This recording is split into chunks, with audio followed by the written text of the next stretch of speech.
Oke, baik. Selamat pagi. Saya ucapkan kepada semua jemaat yang kasih Tuhan. Sungguh indah kita bertemu kembali pada hari Minggu. Hari ini tanggal 8 Juni 2025. Jadi, berarti kita 2025 sudah setengah jalan lah kira-kira. Kita sudah sampai di Juni. Waktu terasa cepat ya. Nggak tahu ya, kalau masih muda, masih ini kayaknya waktu lama, tapi kalau makin berumur sepertinya makin cepat waktu. Dan tidak terasa kita sudah di pertengahan 2025.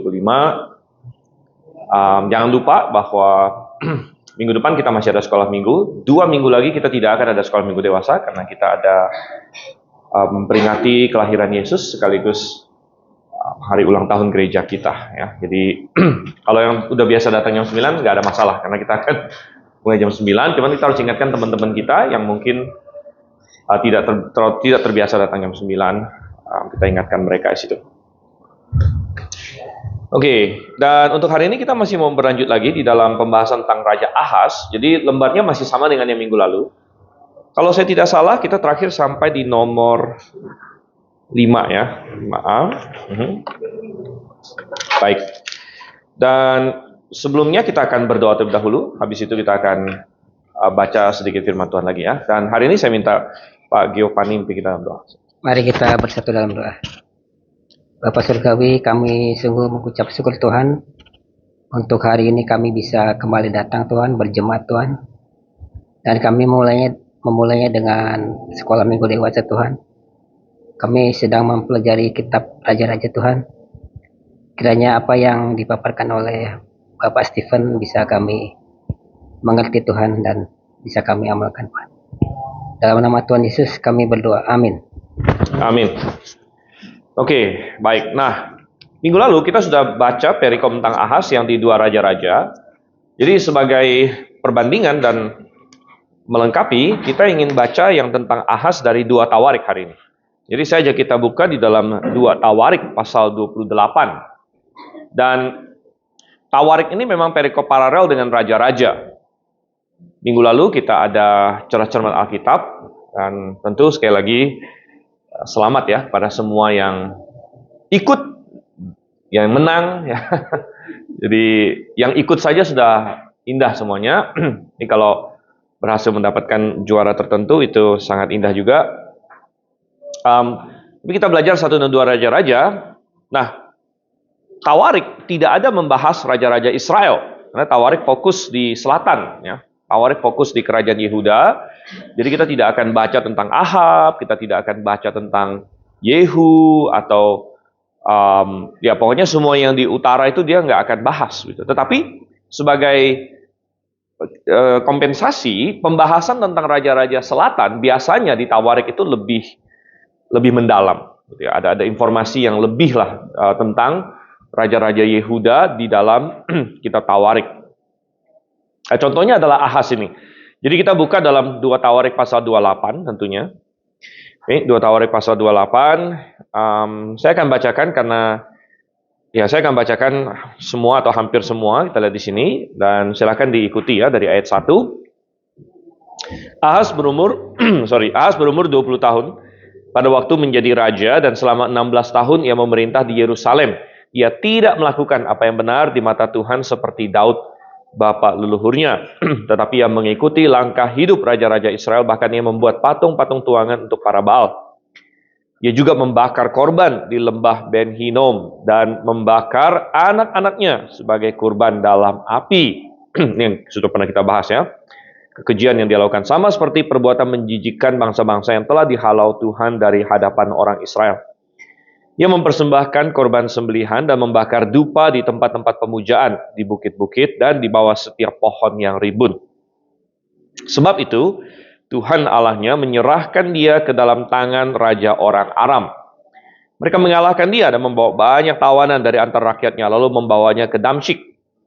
Selain itu, ia diserahkan ke dalam tangan raja Israel dan mengalami kekalahan yang besar. Dalam sehari, Pekah bin Remalia menewaskan 120.000 orang di Yehuda, semuanya orang-orang yang gagah perkasa, oleh karena mereka telah meninggalkan Tuhan Allah nenek moyang mereka. Zikri, pejuang dari Efraim, membunuh Maaseya, putra raja, Azrikam, kepala istana, dan Elkana, orang kedua di bawah raja. Orang Israel menawan 200.000 orang dari antara saudara-saudara mereka, terdiri dari perempuan-perempuan, anak-anak lelaki, dan perempuan. Banyak harta milik mereka dirampas dan rampasan itu dibawa ke Samaria.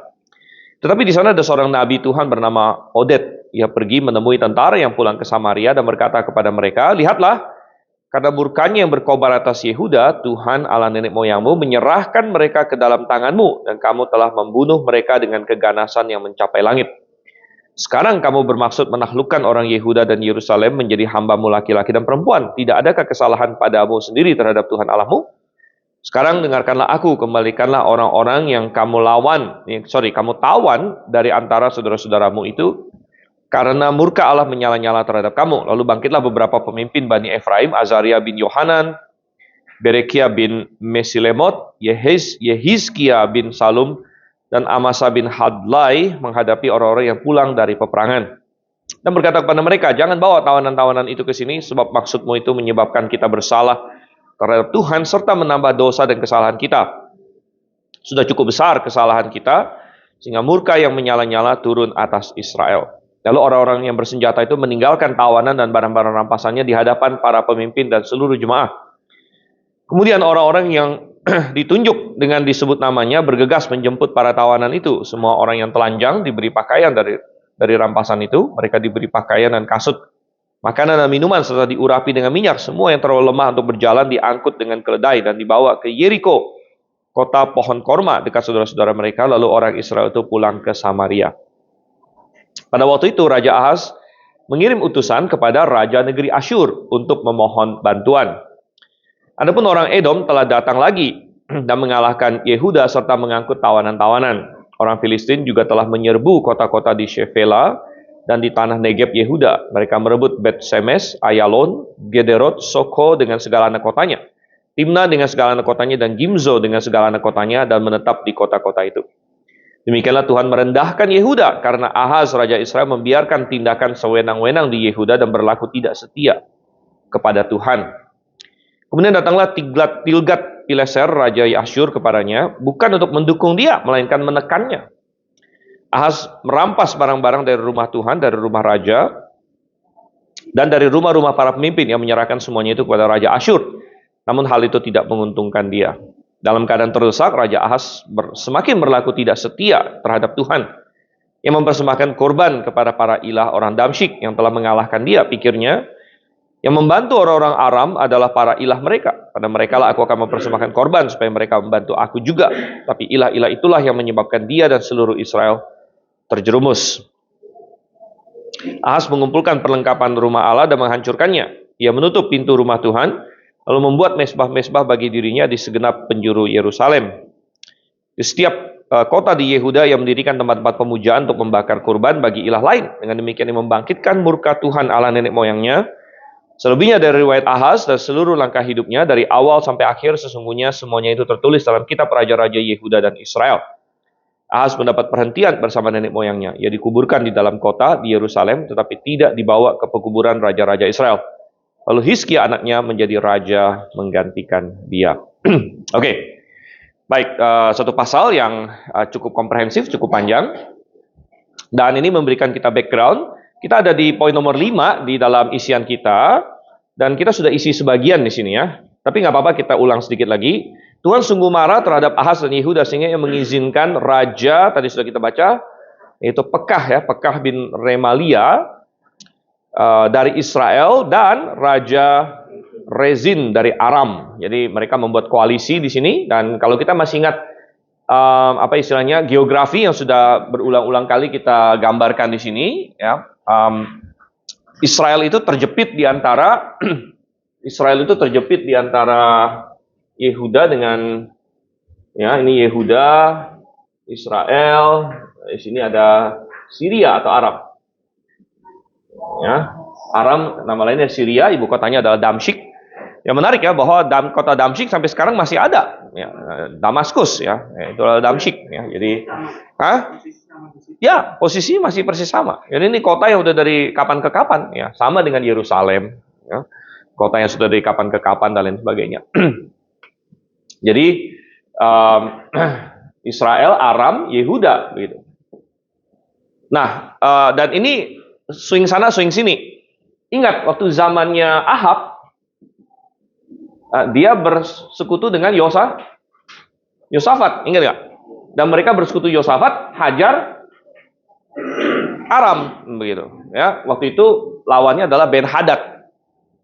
Zamannya Ben Hadad. Jadi dua ini bersekutu sikat ke atas. Ya, tapi ini sebenarnya suatu koalisi yang Tuhan tidak suka karena Ahab adalah raja yang jahat dan Yosafat adalah raja yang baik, gitu.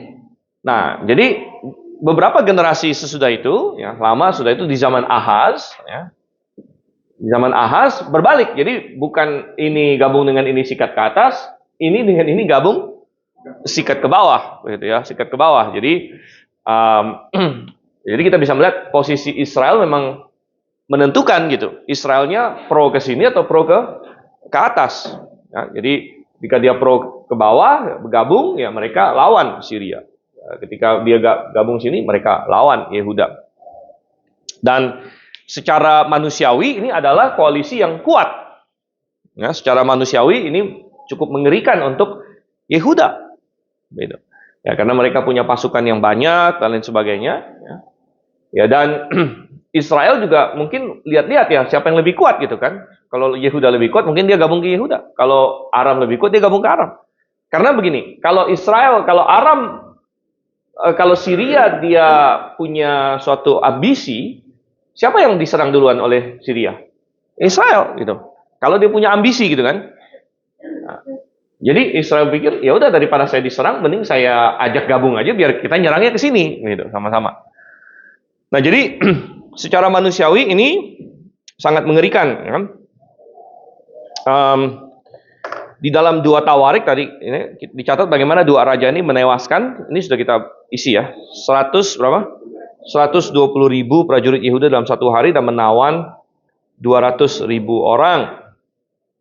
Menawan 200.000 orang. Ya. Tetapi tadi sudah kita baca juga, orang-orang yang ditawan ini akhirnya dikembalikan oleh himbauan dari seorang nabi bernama Oded tadi. Ya, nabi ini kita tidak tahu yang lain lagi tentang dia. Ya. Jadi ada cukup banyak nabi yang kita tidak tahu terlalu banyak tentang mereka. Ya. Nabi Oded, ya, ada Nabi Mika yang ditampar oleh si Zedekia itu beda dengan Mika yang penulis itu ya, penulis kitab Mika ya. Yang namanya sama ya. Ada banyak nabi-nabi yang disebut ya, Nabi Ahia ya, yang tidak menulis kitab lah begitu ya. Dan mungkin mereka bersumbangsi kepada 1 dan 2 raja-raja seperti kita bilang. Tapi ada di kitab lain nggak cerita mereka? Maksudnya di kitab lain? Seperti buku sejarah lain gitu. Ya tidak ada ya. Ya pasti ada, cuman karena kitab-kitab itu bukan Alkitab, ya sudah hilang gitu. Bayangkan ini kejadian ini kan sekitar tahun 700-an. Ya, jadi dari kita ini sudah berapa? 2.700 tahun gitu. Ada dokumen apa yang bisa bertahan 2.700 tahun? Ya hampir tidak ada gitu. Oleh karena itu kenapa Alkitab bisa ada? Karena Tuhan memelihara. Ya makanya kita punya dokumen seperti kitab Musa yang bahkan lebih lama lagi kan. Musa kan 1400 sebelum Masehi. Kitab Musa aja kita masih ada gitu. Kenapa bisa ada? Ya, karena ini adalah firman Tuhan dan Tuhan berjanji dia akan memelihara firman-Nya. Ya. Nah, oleh karena itu kita yakin kita punya Alkitab yang masih akurat, masih sesuai dengan aslinya, sesuai yang Tuhan kasih begitu. Karena, ya, tapi dokumen-dokumen lain, seperti kalau kita membaca banyak sekali kitab, misalnya 1 Raja-Raja kan sering dibilang kan, kita sering membaca semua yang lain yang dia lakukan, peperangannya segala macam tercatat di dalam kitab-kitab sejarah Raja-Raja Israel, atau tercatat dalam kitab-kitab sejarah Raja-Raja Yehuda dan lain sebagainya. Nah, ya kitab-kitab itu ada di zaman itu gitu. Tapi kalau ditanya sekarang mana kitabnya sekarang gitu, ya nggak ada lagi gitu. Nggak ada lagi ya, kitab-kitab itu tidak ada lagi hari ini. Kenapa? Karena mereka bukan firman Tuhan, Tuhan tidak berjanji untuk memelihara mereka. Gitu. Oleh karena itu, ya dalam seiring berjalannya waktu, ya akan rusak dan hilang kitab-kitab itu. Ya, Kalau kita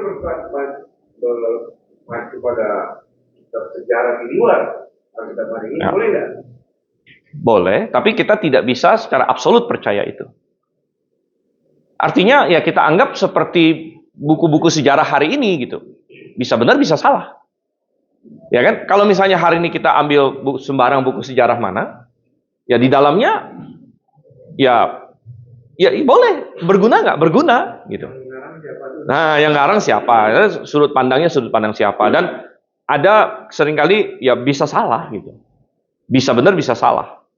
Nah, ada yang seperti itu. Misalnya, yang saya sudah singgung beberapa kali, yang ada di dalam Deuterokanonikanya Katolik, ya kan? Misalnya kitab 1 dan 2 Makabeus. Nah, Katolik, dan bukan cuma Katolik, ya gereja Ortodoks juga, pegang ini sebagai bagian dari firman Tuhan. Ini masuk dalam Deuterokanonika. Gitu. Ya cuman kita bilang tidak, dia tidak masuk dalam Alkitab. Ya. Karena ini ditulisnya sekitar tahun 100-an sebelum Masehi.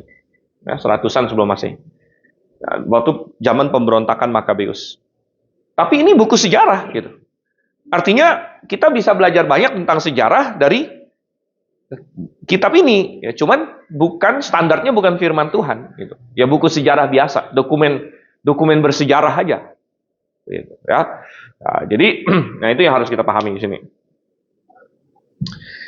Oke, nah lanjut lagi. Jadi tadi sudah kita baca bagaimana melalui seorang nabi namanya Nabi Oded, Tuhan himbau, kalian jangan menawan saudara-saudara kalian. 200.000 orang loh, banyak itu. Ya. Yang laki-lakinya dibunuh, pejuang-pejuang tentaranya 120 sudah mati. Yang perempuan-perempuan, anak-anak ditawan 200.000 orang, banyak itu. Ya, tapi akhirnya dihimbau oleh Tuhan, balikin. Ya, balikin. Ya. Dan Nabi berkata, mereka ini dikalahkan bukan karena Israelnya hebat, tapi karena Yehuda sudah berdosa pada Tuhan. Nah, kalian kan juga berdosa, katanya. Nah, sekarang pertanyaannya, Yehuda berdosa, Israel juga berdosa. Kenapa Tuhan bikin Yehuda yang kalah? Kan dua-duanya berdosa, kan? Apakah emangnya lebih taat sama Tuhan daripada Ahaz? Enggak juga, gitu. Nah, tetapi kenapa? Ya, kenapa Yehuda yang dibikin kalah sama Tuhan bukan Israel? Kan dua-duanya tidak taat. Israel rajanya Pekah, koalisinya sama yang nggak kenal Tuhan sama sekali, si Rezin, gitu kan? Nah, Ahaz memang juga menyimpang, gitu. Tapi kenapa Tuhan biarkan Israel yang menang? Dah, di sini ada satu prinsip yang seringkali banyak orang percaya lupa, yaitu ada satu prinsip. Penghakiman dimulai dari mana katanya? Dari rumah Allah.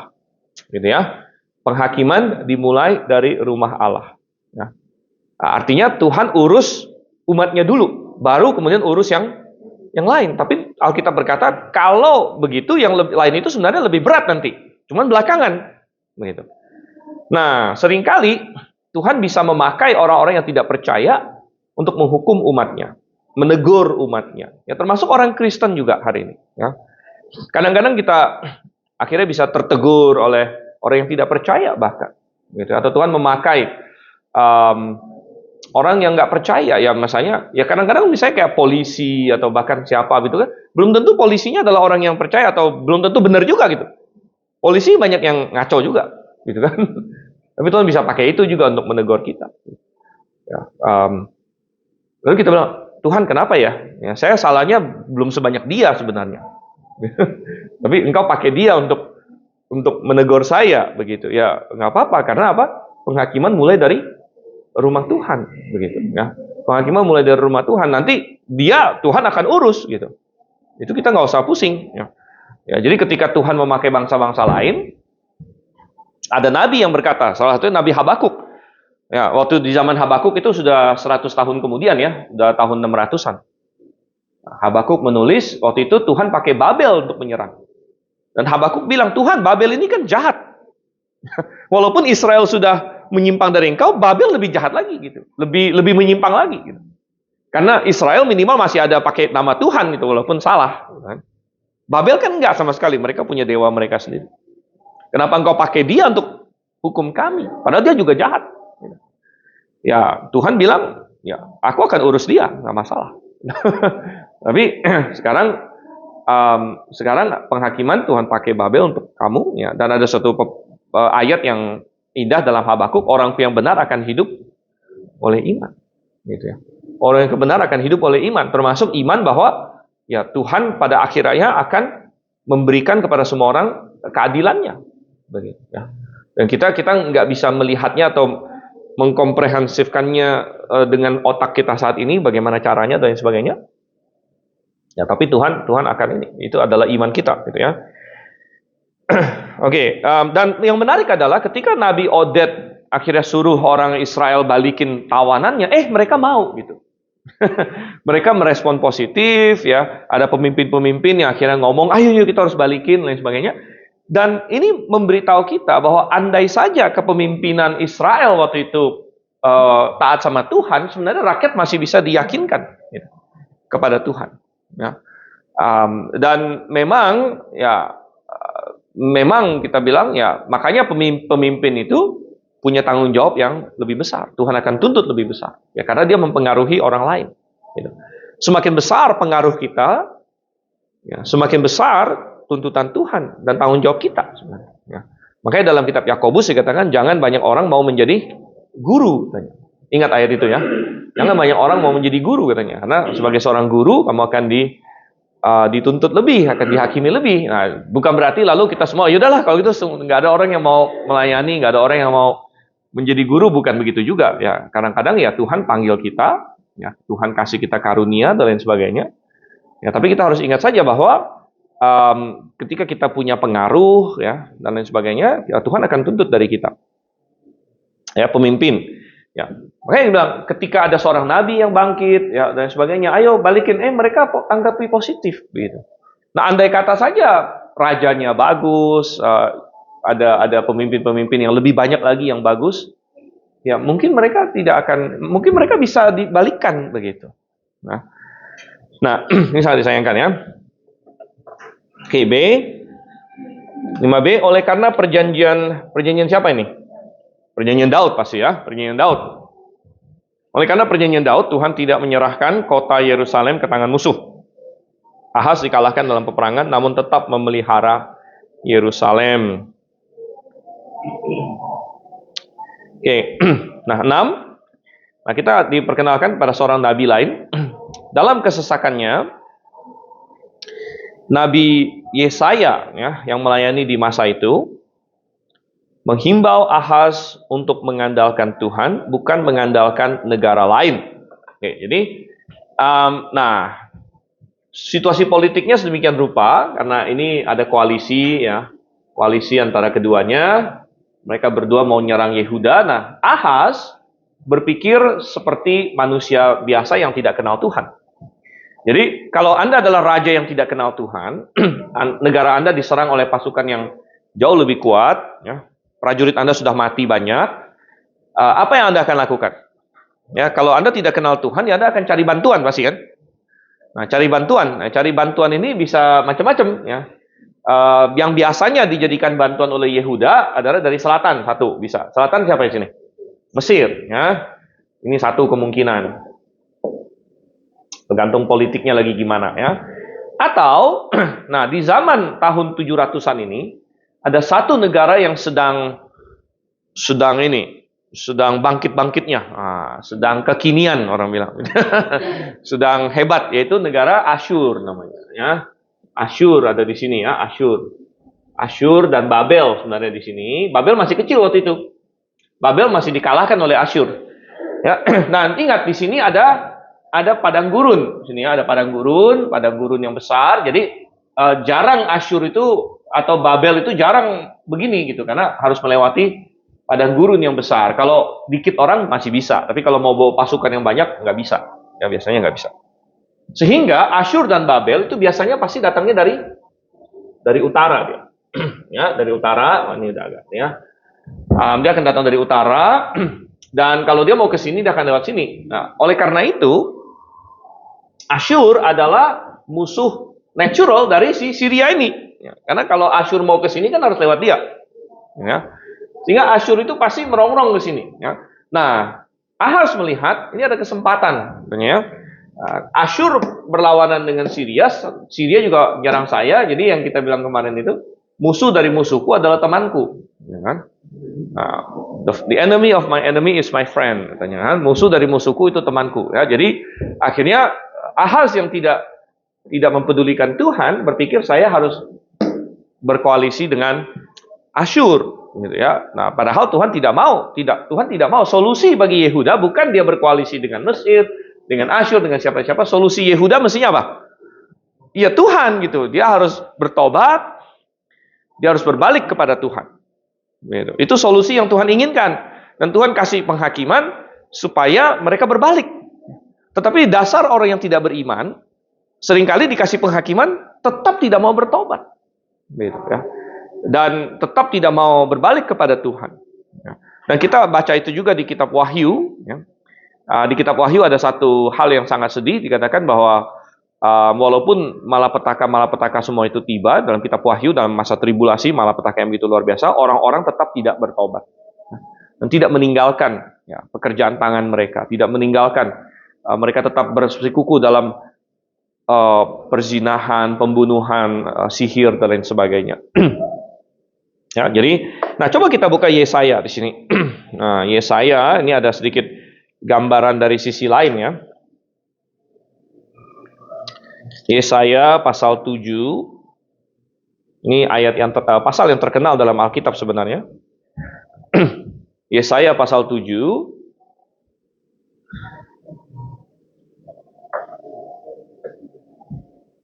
Coba kita baca dari ayat 1 di sini.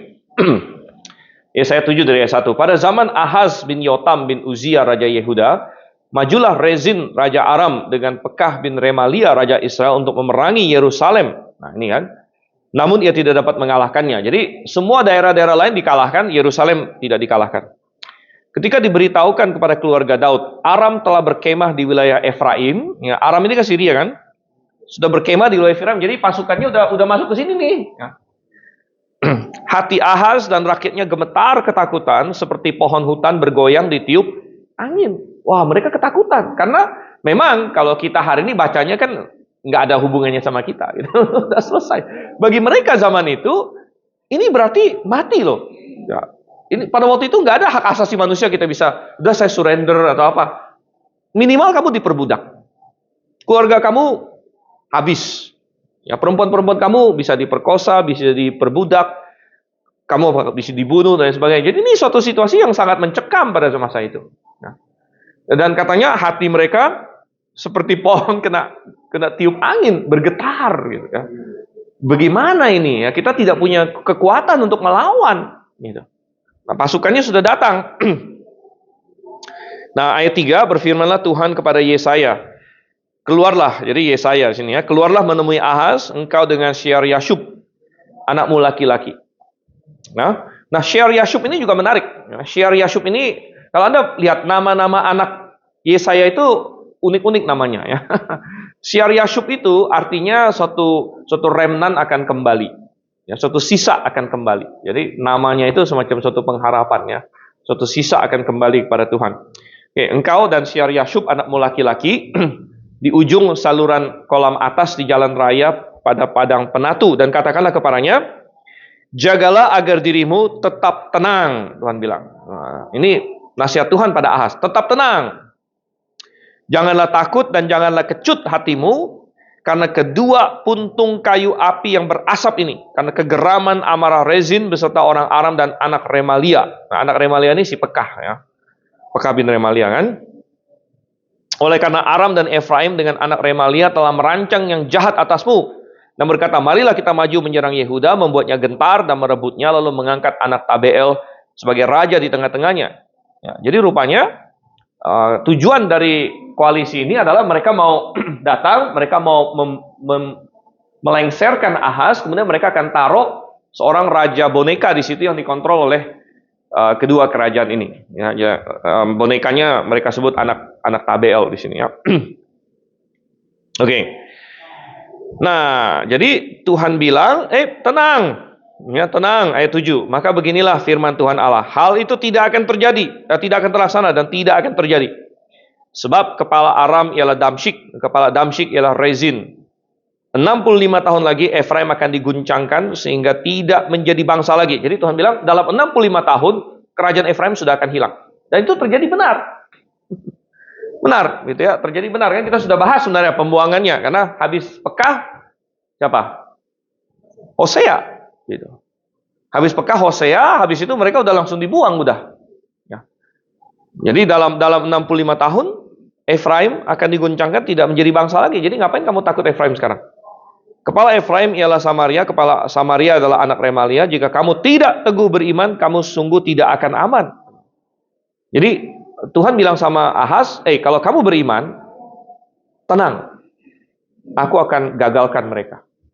Tapi kalau kamu tidak beriman, ya, maka kamu tidak akan aman.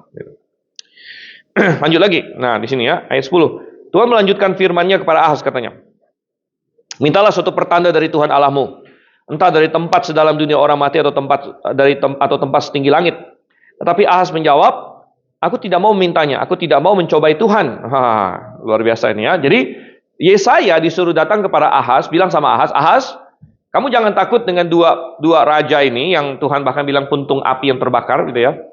Jangan takut, mereka akan gagal, aku akan lindungi Yerusalem. Padahal pasukannya banyak, jauh lebih kuat. Sehingga Yesaya kasih tahu Ahaz, Ahaz, kalau kamu kurang beriman, minta tanda dari Tuhan. Tuhan akan kasih. Sesusah apapun tandanya, Tuhan akan kasih supaya kamu percaya. Wow. Tapi Ahaz jawab apa?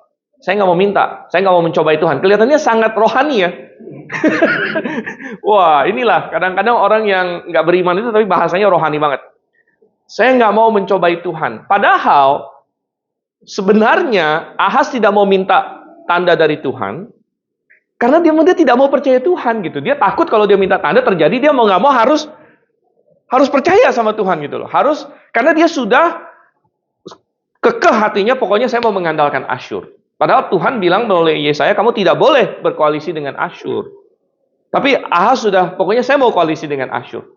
Dan mungkin Ahaz bilang, kalau saya nggak koalisi dengan Asyur, gimana caranya? Ini musuh mau menyerang. Yesaya bilang, tenang, Tuhan akan gagalkan. Kamu nggak percaya? Minta tanda dari Tuhan. Oh, nggak mau. Saya nggak mau minta tanda dari Tuhan.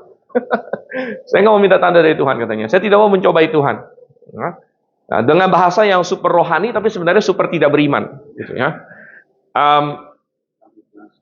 Ya, jadi ada orang seperti itu. Ya. Nah, ini mengingatkan saya, tidak jarang-jarang saya kadang-kadang ketemu orang, ya kita mau bicara kebenaran, kita mau bicara doktrin, ya, misalnya habis seminar atau lain semacam, kita bilang, oh gimana? Ayo kita buka Alkitab. Oh jangan, saya nggak mau buka Alkitab. Gitu kan? Jadi kalau sudah mau bicara soal suatu doktrin, suatu kebenaran, kita bilang, ayo kita buka ayatnya. Jangan, udah nggak usah buka ayat. Jadi dia kayak udah nggak mau tahu karena dia mau apa? Dia sudah ada yang dia pegang dan dia takut diyakinkan gitu loh. Dia takut kalau kita buka Alkitab, terbukti punya dia salah. Maka mau nggak mau dia harus berubah gitu. Dan dia nggak mau gitu. Dia sudah menetapkan hati bahwa pokoknya saya maunya begini. Jadi aduh, saya udah nggak mau lihat lagi lah ini. Ya, mau benar mau salah, pokoknya inilah. Ya. Nah, yang saya pegang begitu. Dan Ahaz seperti itu. Dia sudah menetapkan hati, saya mau ambil langkah ini, saya mau berkoalisi dengan Asyur.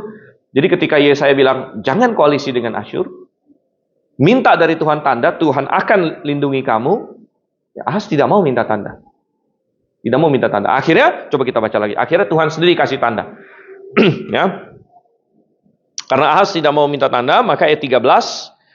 Lalu berkatalah Yesaya, dengarkanlah hai keluarga Daud. Belum cukupkah kamu membuat orang jenuh sehingga kamu membuat Allahku juga jenuh? Ya, oke, Tuhan marah di sini ya dengan dia. Sebab itu Tuhan sendirilah akan memberikan kepadamu suatu pertanda. Sesungguhnya perempuan muda akan mengandung dan akan melahirkan seorang anak laki-laki serta menamainya Immanuel. Nah, kita tahu bahwa ayat ini penggenapan paling akhirnya adalah Yesus Kristus. Ya, karena seorang perawan akan melahirkan di sini ya, seorang perawan ya. Ini coba kita lihat di dalam isian kita, balik lagi di sini. Poin nomor 6 ya. Bahkan Yesaya menantang Ahaz untuk meminta tanda apapun dari Tuhan, bahwa Tuhan dapat menolong dia, tapi Ahaz menolak dengan dalih tidak mau mencobai Tuhan ya. Nah, dari situ muncul nubuat terkenal mengenai Immanuel, ya, atau Yesus di sini ya, mengenai Immanuel, anak yang akan lahir bagi seorang perawan di sini. Oke. Nah, di sini sebenarnya bisa panjang pembahasannya ya, tapi kita nggak punya waktu. Kalau kita eksegesis Yesaya mendalam di Yesaya 7:14 ini, berbagai kontroversi, penafsiran dan lain sebagainya ini masih panjang. Oke, tapi kita lanjut saja. Poin nomor 7 di sini ya. Namun Ahaz sudah bulat hati untuk mengandalkan Asyur. Ya. Ahaz sudah bulat hati untuk mengandalkan Asyur, dan memang untuk jangka pendek ya Tilgat-Pileser menolongnya dengan mengalahkan Aram dan Israel. Jadi sekilas sepertinya berhasil ini polisenya si Ahaz ini, keputusan Ahaz bahwa dia mengandalkan Asyur sepertinya berhasil, karena Asyur memang benar, dia datang, dia kalahkan Aram, dia kalahkan Israel. Ya, bahkan Israel akan dibuang dan lain sebagainya. Jadi sepertinya berhasil gitu. Ya, tapi untuk jangka pendek saja. Ya. Dan akhirnya ya Asyur ini kan serigala sebenarnya. Ya. Dia diminta sama Ahaz minta tolong, oh tolong dong saya serang dua ini. Dia senang-senang aja karena memang dari awal dia pengen caplok mereka. Gitu. Ya. Tapi begitu dia sudah selesai caplok mereka sampai ke Ahaz, dia tekan Ahaz juga. Gitu. Jadi bukan teman yang benar-benar teman. Gitu. Ya. Dia tekan si Ahaz juga. Makanya tadi di 2 Tawarik kita baca bahwa Asyur menekan dan menyusahkan Ahaz juga.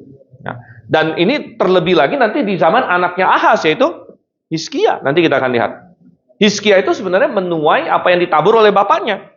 Gitu. Karena bapaknya undang Asyur datang, dia datang dan nggak mau pergi-pergi gitu. Dan akhirnya, tapi udah di zaman raja yang beda. Di zaman Ahaz rajanya Tilgat-Pileser, nanti di zaman Hizkia rajanya Sanherib. Ya. Oke, itu dalam isian kita. Asyur sangat menekan Yehuda dan akan menjadi musuh besar bagi Yehuda di masa Hizkia di situ ya, di masa Hizkia.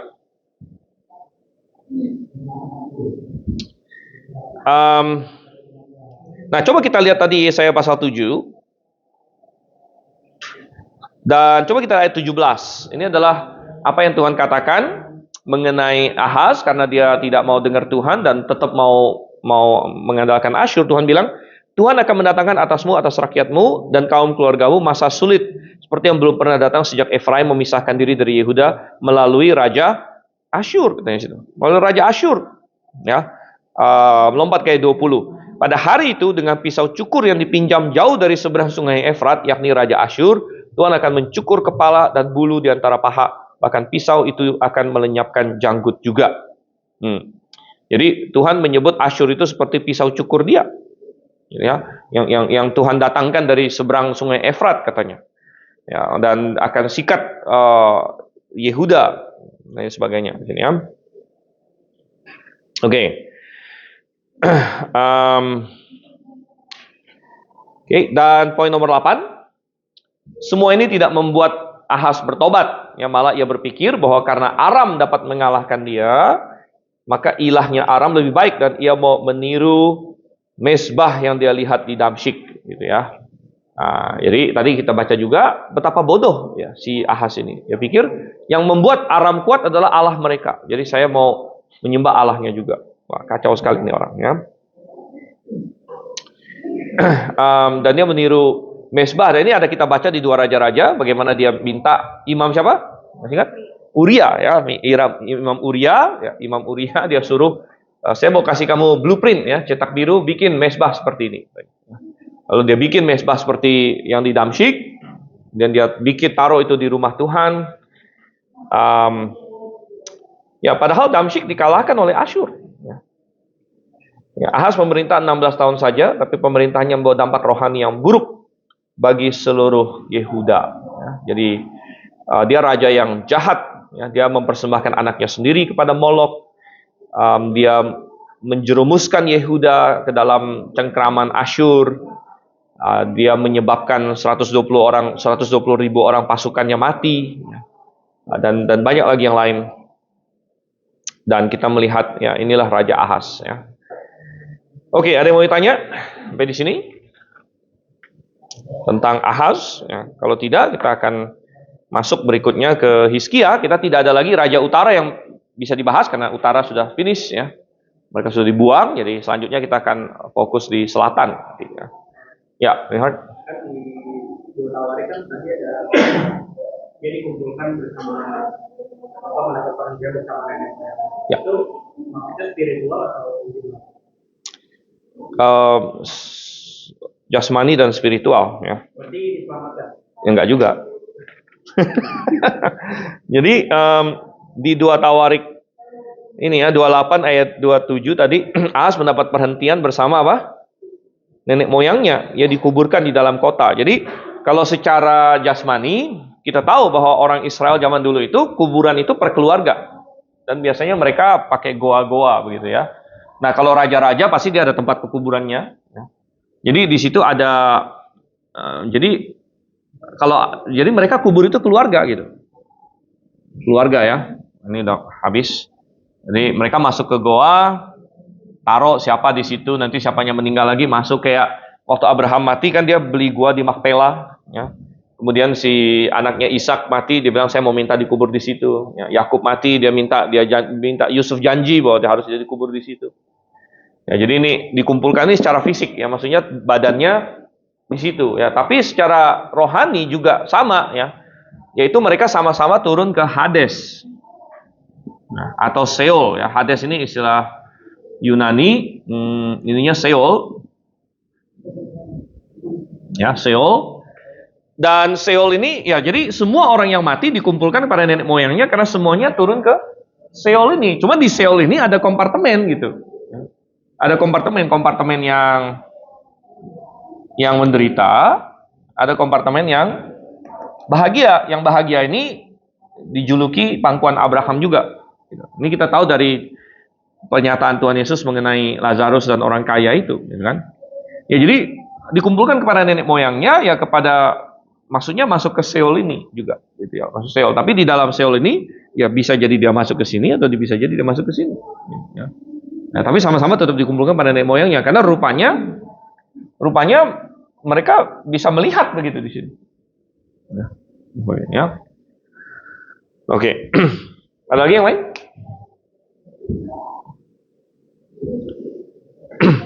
Oke ya, baik, kalau sudah tidak ada kita tutup dalam doa. Kita akan bergabung dengan jemaat yang lain. Saya minta saudara Fatih bimbing kita dalam doa.